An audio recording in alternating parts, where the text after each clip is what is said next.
चाहिए होगा तो मैं खुद कमाऊंगी, और अगर नहीं कमा सकूंगी तो मैं कम से कम दूसरों की प्रॉपर्टी, सोना चांदी, पैसे पे तो नज़र बिल्कुल नहीं रखूंगी। दूसरों के मकान पे नज़र तो बिल्कुल नहीं रखूंगी। अगर मैं उनकी जिम्मेवारियों में हेल्प कर सकूंगी ज़रूर करूंगी, और अगर हेल्प नहीं कर सकूंगी कम से कम दूसरों पे अपनी जिम्मेवारी तो नहीं डालूंगी।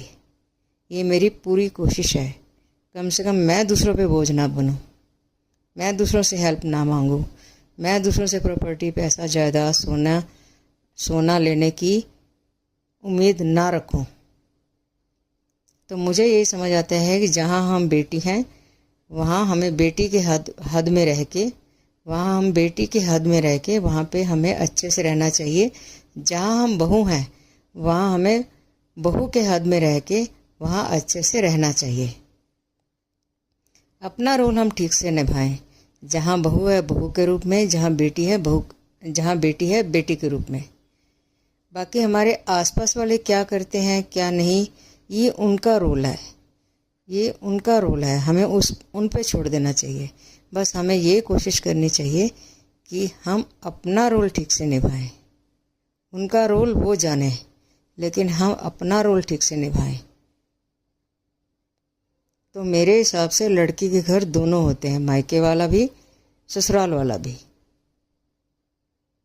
हम उन घरों में रह सकते हैं, हम उन घरों में अच्छा व्यवहार कर सकते हैं, हंस खेल सकते हैं, खा पी सकते हैं, पर ऐसे नहीं कि मायके की प्रॉपर्टी खींचें या ससुराल वालों की प्रॉपर्टी खींचें, या उनका पैसा जायदाद खींचें, या मायके वालों का पैसा जायदाद सोना खींचें।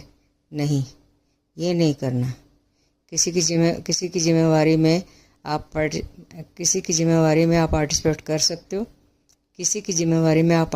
कर सकते हो, करो।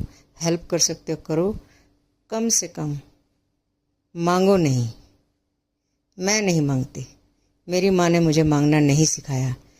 मेरी माँ ने सिखाया कि नहीं मांगना चाहिए, नहीं मांगना होता। तो मुझे ये चीज़ से, इस अच्छी आदत से जो मेरी माँ ने मुझे सिखाई, मुझे बहुत खुशी होती